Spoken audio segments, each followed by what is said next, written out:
me begin with a question. What would you say is the biggest issue facing the world today? What is our biggest problem today? Now, given the past 2 years, you might say COVID or monkeypox starting to rear its ugly head. Perhaps you think it's climate change. Maybe it's the growing influence of China or the overreach of Russia. If you listen to social commentators on the left of politics, they will point to things like racism, transphobia, income inequality, and Donald Trump are the biggest issues. If people on the right, they will talk about things like woke politics, gender fluidity, climate change hysteria, and cancel culture. There's plenty to choose from, isn't there, about problems in our world? And if John Adams is right, he said that every problem is just an opportunity in disguise. Well, our world is ripe with opportunities right now, is it not? But here's the thing about that list I just mentioned. All those things are human problems. All right, you see, religion, biology, commerce, sociology, politics, they're all human problems. And if we analyse our world and what's going wrong with our world today in purely human terms, we run the risk of coming up with very superficial solutions. Now, the passage that was just read for us just now tells us that our biggest problem today is not human, it's spiritual.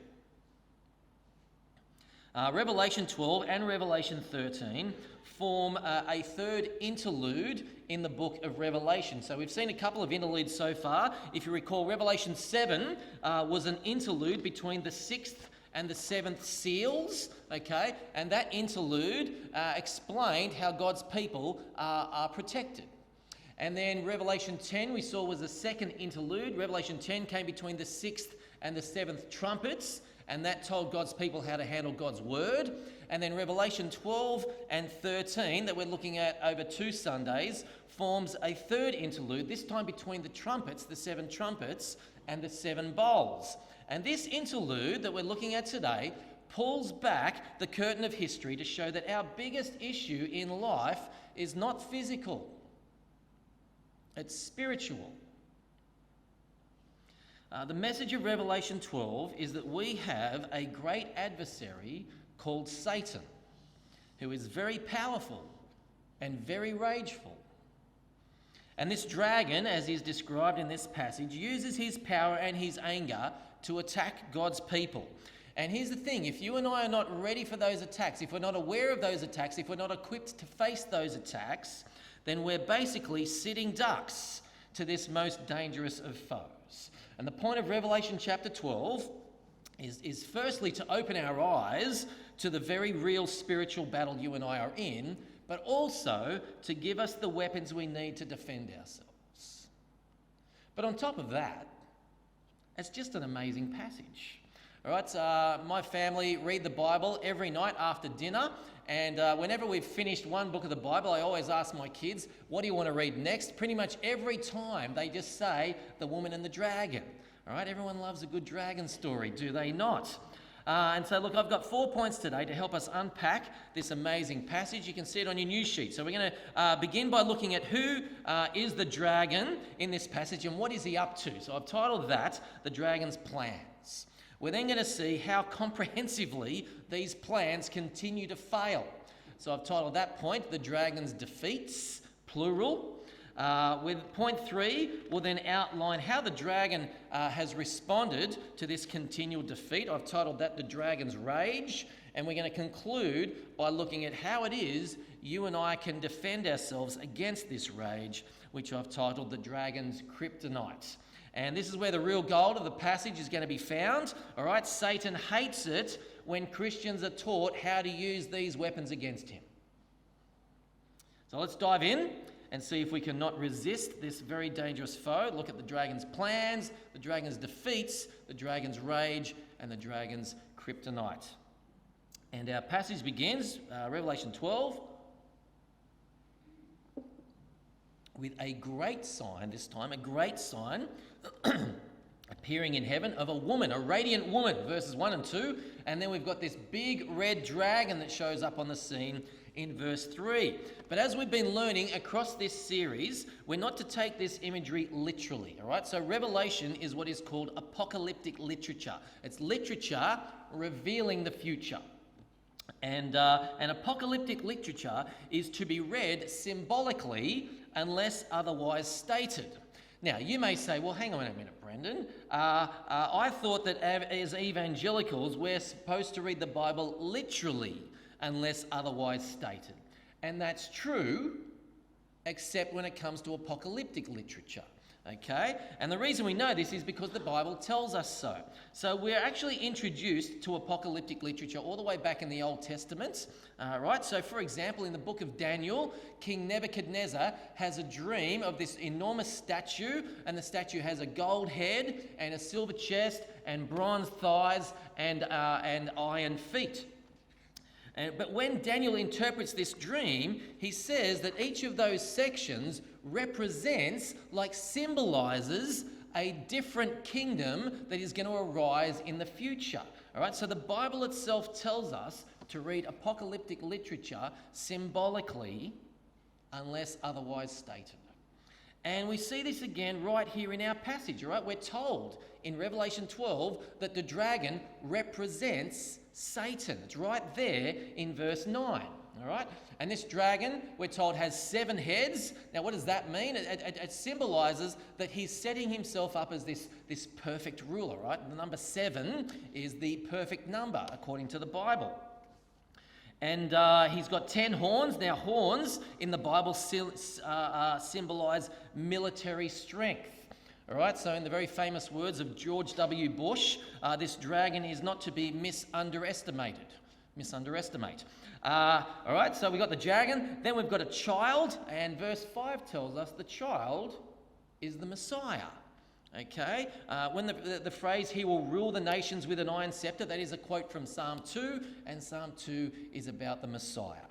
All right, but the third character, the woman, is a little more difficult to identify. Who is she symbolizing? Now, upon first reading, we would be forgiven for thinking that this might be Mary, all right, the mother of Jesus. Yet down in verse 17, we're told that the dragon goes off to, quote, wage war against the rest of her offspring. And who are our offspring? Verse 17, those who keep God's commands and hold fast their testimony about Jesus. So here's the thing. While Mary, the mother of Jesus, did have other physical offspring, other children after Jesus, this description here is referring to Christians. And so commentators are pretty unanimous in saying that this woman is the people of God. Okay, so the crown of 12 stars in verse 1 likely represents either the 12 tribes of Israel or the 12 apostles, either the Old Testament or the New Testament people of God, or both. Could be both. We can't be absolutely certain. But in the letter to John, so it's the same author here, he writes to the elect lady and her children. He's writing to a church there as well. Okay? And so this woman is the people of God.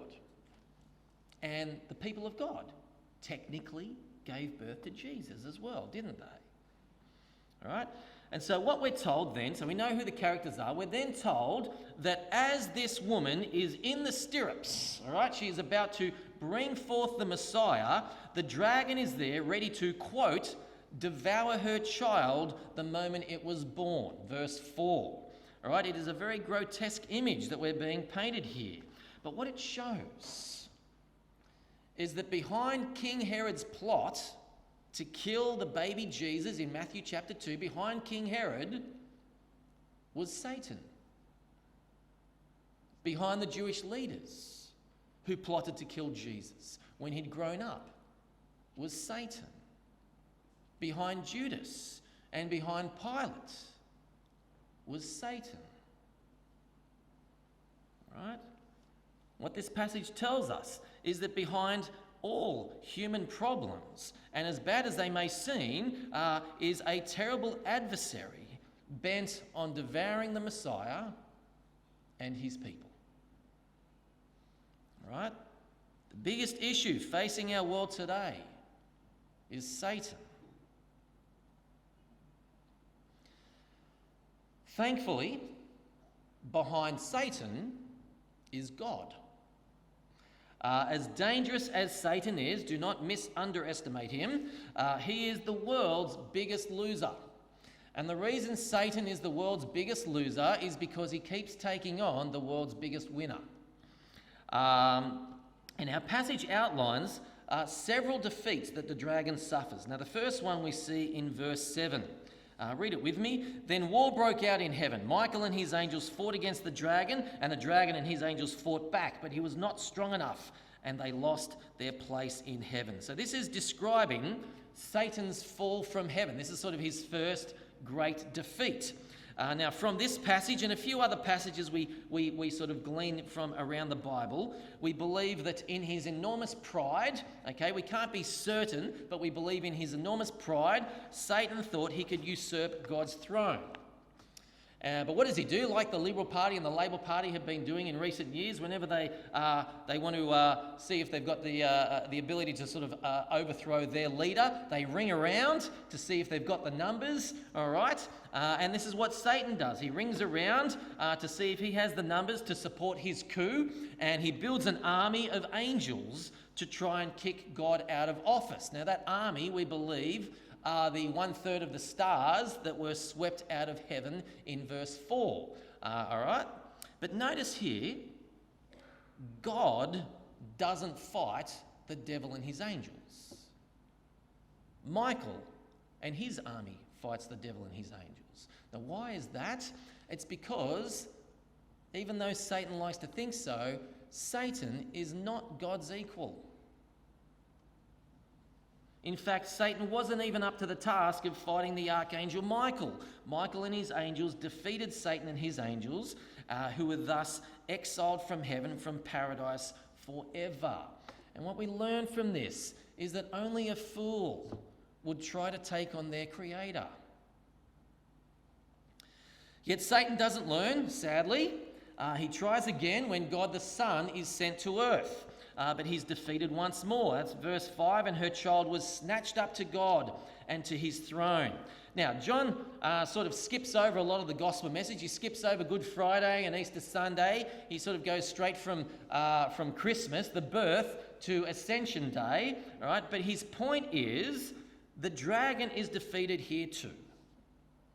You see, Satan thought he was about to get one back on God by killing God's Son.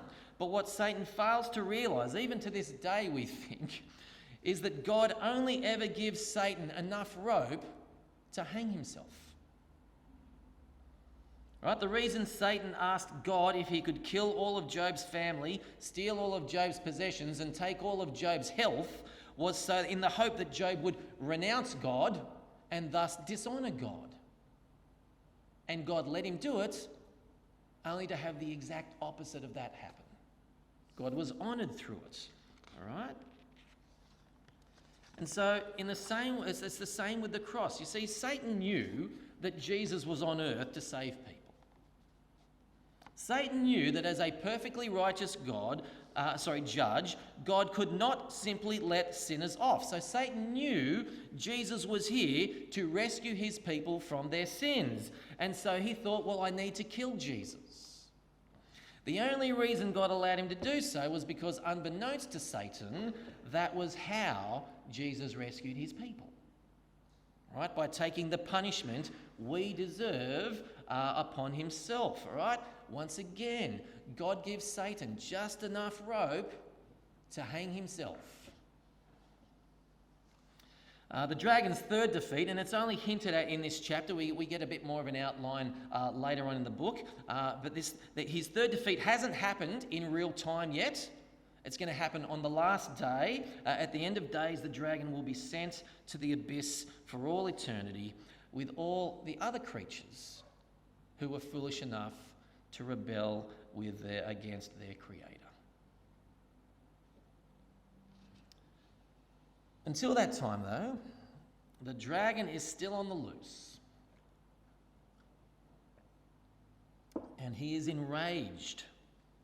verse 17, all right, the dragon's rage. And so his sole goal until that time is to wage war on the woman. Now, what is that? That's you and me, all right? Satan is waging war on you and me. Have a read of verse 13.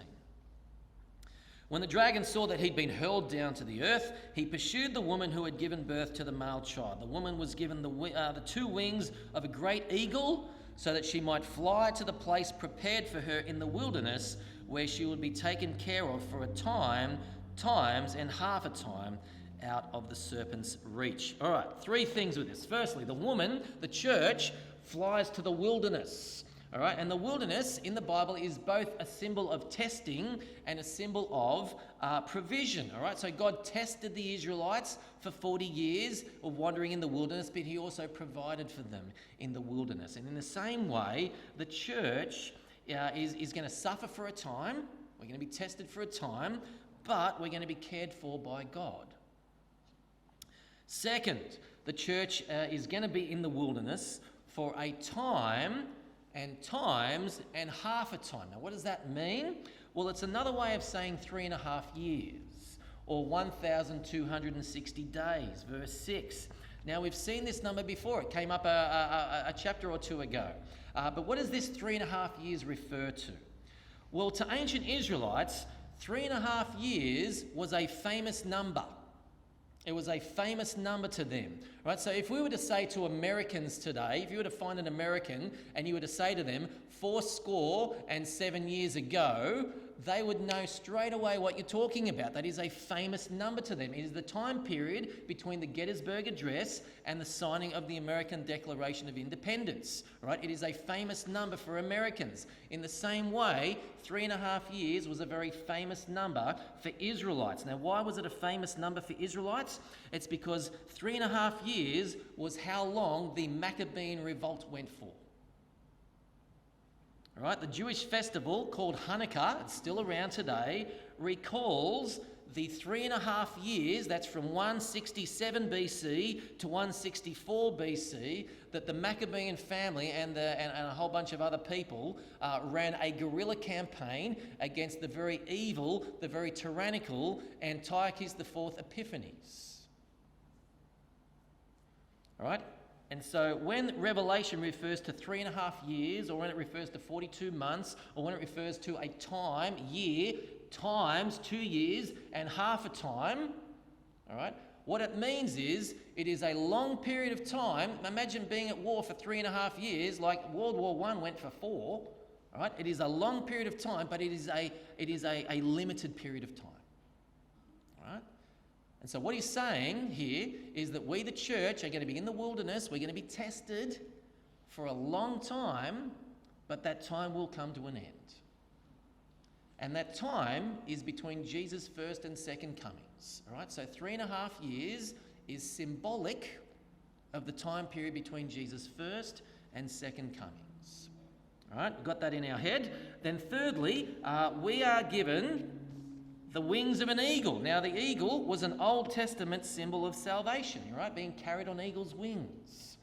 And so the woman is given the power to protect herself against the dragon. Now, God does help as well. Although the dragon wants to wipe the woman out completely, in verse 15, he spews this torrent of water to overtake, to drown the woman. All right, again, symbolism. But God causes the earth to open up its mouth and swallow that torrent. Okay? So while Satan is permitted to test us, to hurt us, to oppress us, he is not permitted to destroy the church completely. All right, but we've got these eagle's wings, and what do these eagle's wings mean? They bring us to our fourth and final point, and that is, how can we protect ourselves from Satan's attacks? So you notice, God doesn't carry us on eagle's wings in this passage.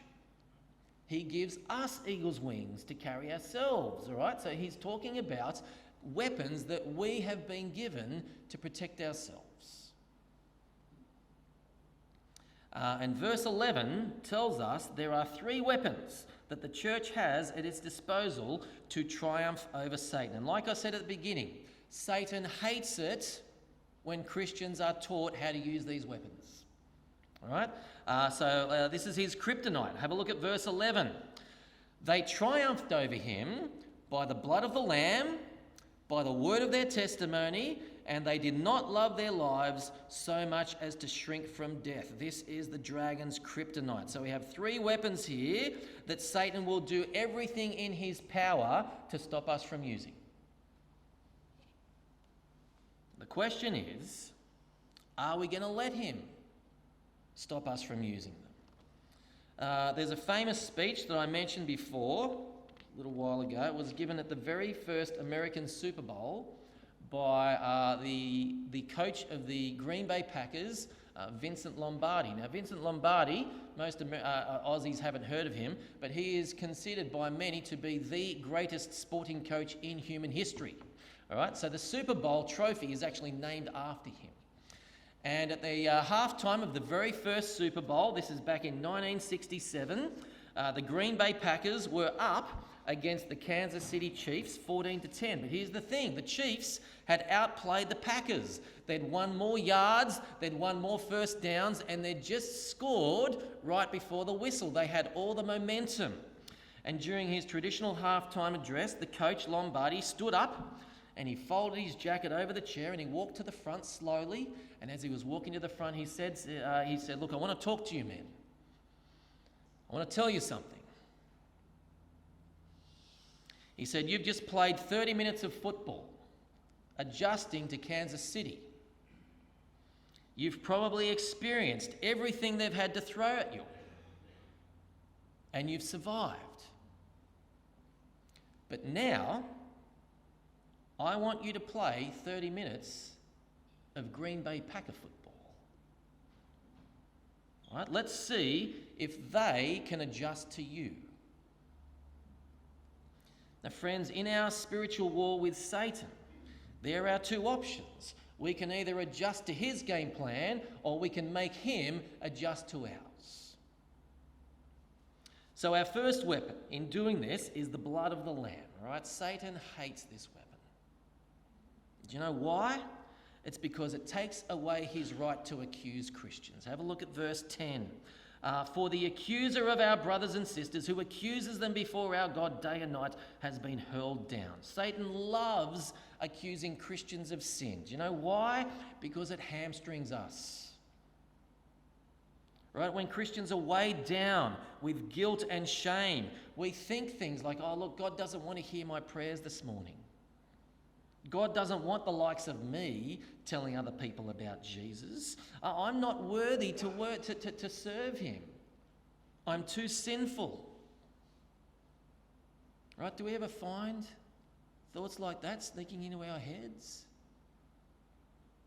Friends, that's Satan accusing us that we're not worthy of God.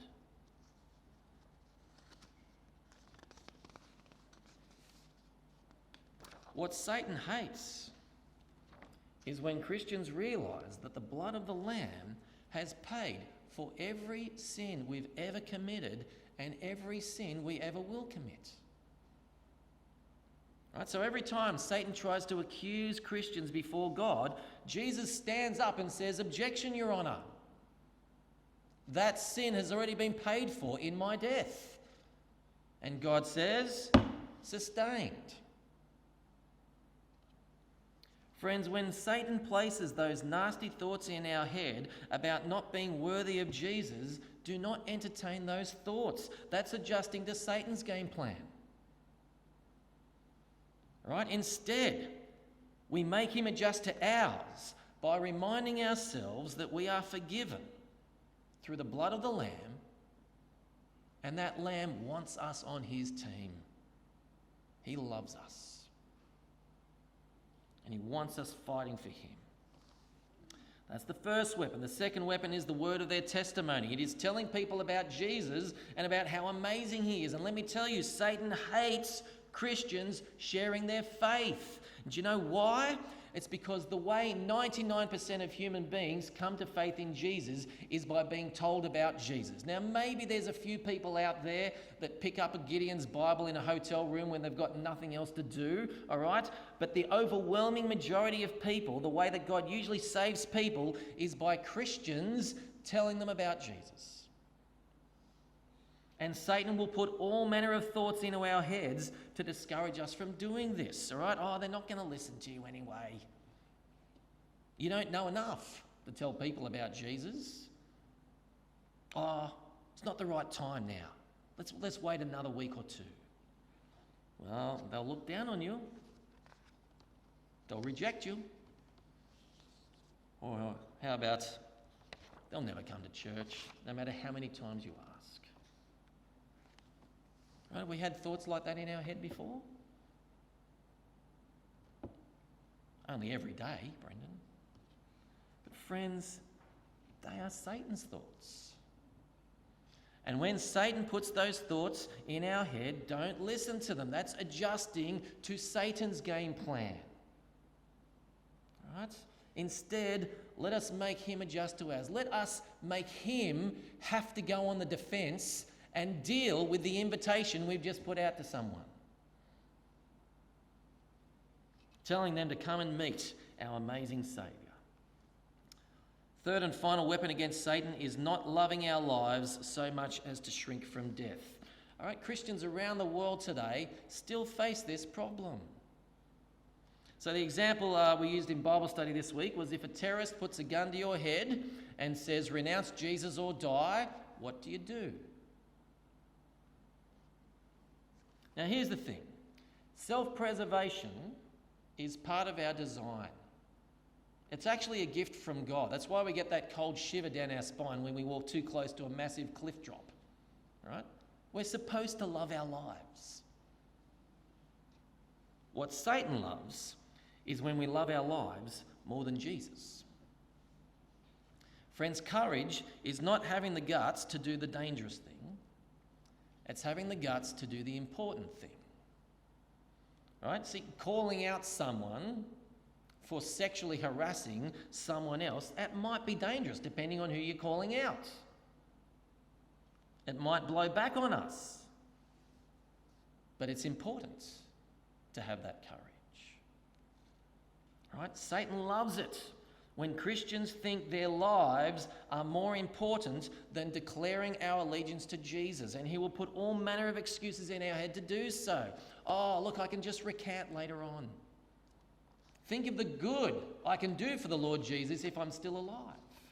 Or who will look after my kids if I'm dead? Now, they're good sounding excuses, but they're Satan's excuses. And if we listen to them, we're adjusting to his game plan. Instead, let's make him adjust to ours. Make him have to deal with the enormous honour that Jesus gets every time a Christian dies for their faith in Jesus. And friends, that's how we triumph over our biggest problem. That's how we triumph over Satan. We stop adjusting to his game plan and start making him adjust to ours through the blood of the Lamb that takes away his ability to accuse us and hamstring us, through the word of our testimony that makes him have to deal with people hearing about Jesus, and through not loving our lives more than honouring Jesus with our deaths. Just before the Green Bay Packers went on to win the first Super Bowl, 15-10, Lombardi finished his halftime speech by saying this: "Are you not the world champion Green Bay Packers? Don't answer me in here. Go out there and answer me." So friends, let me close by asking, are we not the courageous army of Jesus? Are we going to keep adjusting to Satan's game plan? Or are we going to make him adjust to ours? Don't answer me in here. Go out there and answer me.